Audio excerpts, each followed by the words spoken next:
Hi there, everyone. I'm Glenn G. and Grandy, and welcome to the first installment of YesNetwork.com's Internet Roundtable. It's all about the Yankees here on the Roundtable, as a rotating panel will discuss some of the hottest topics pertaining to the Yanks as they navigate through the long MLB season. Before we get started, please remember that the opinions that you hear on the Roundtable are only the opinions of the participants, and in no way do they reflect the views of the Yes Network as a whole.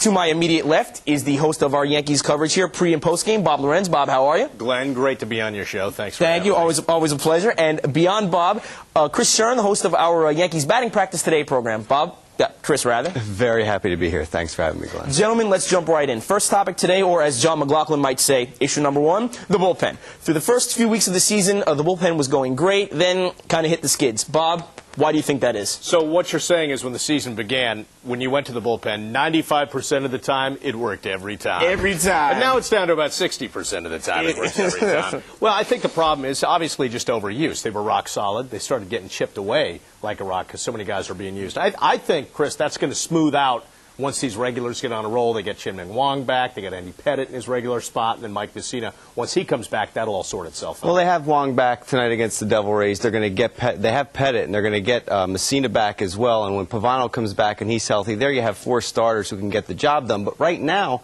you have the bullpen almost equal amount of innings to the starters, and you're not going to have a good bullpen when that's happening because you're wasting the starters.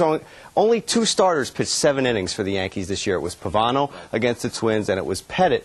And you just have to get more innings out of your starters. They have to have more length, or that bullpen is going to keep getting taxed, and by July, it's not going to be around anymore. Yeah, I mean, I think bottom line at this point, you don't press the panic button. You don't like seeing what's happening. You don't like to see 5 guys run out there every night. It is April, though, right? Yeah, absolutely. And I think it's going to work itself out over the course of the next 2 or 3 weeks. Now, let's focus on Mariano Rivera for a second. He blew that save in Oakland, and then over the next 8 days, he only pitched twice, and that included that collapse against Boston. Chris, do you think that there should be a little bit of concern? Mariano's got a lot of mileage on his arm, but, it's only natural for fans to expect, the usual, sub-2 ERA, 35-plus saves at the end of the year. Is there any concern on him? Right. His ERA is over 7, but at this time last year, his ERA was over 4, and he had the same kind of numbers that he had this year. You don't have to push the panic button with Mariano Rivera. Bob, I just don't think, being in New York, oh my God, Mariano Rivera has a 7.84 ERA. He's lost it. He hasn't lost it. It's still early in the season.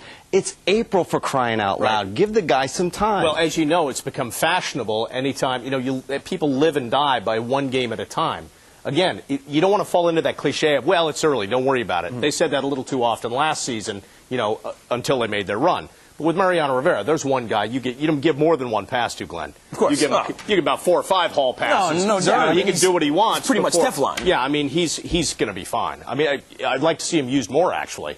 Probably get a little bit of a routine. Now, one of the biggest topics for the Yankees and throughout all of baseball right now, the promotion of Phil Hughes, the golden child, the chosen one, call him whatever you want.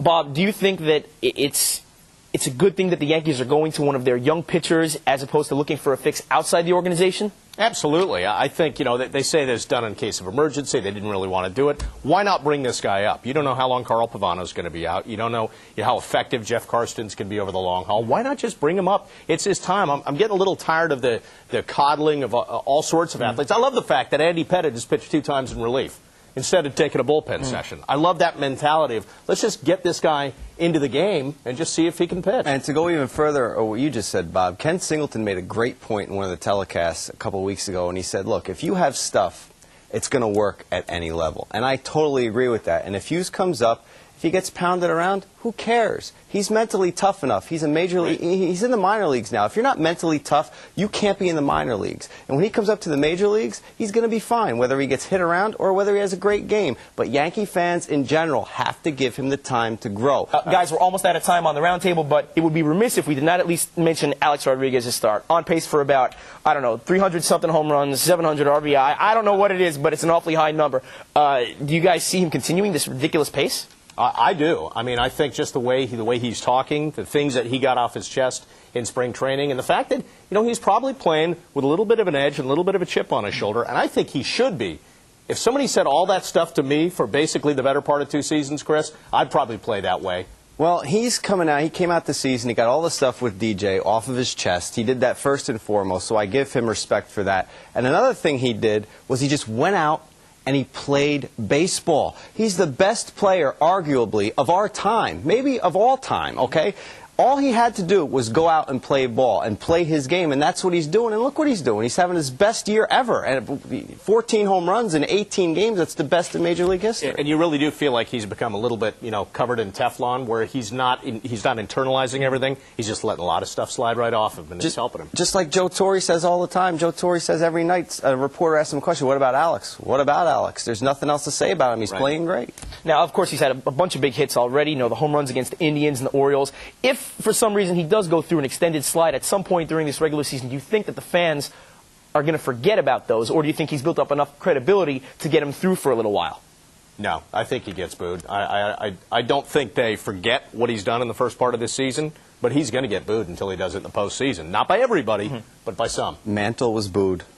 Mariano Rivera was booed. Derek Jeter, Jason Giambi. Should I keep going? If you don't produce in New York City in a clutch spot, you're going to get booed.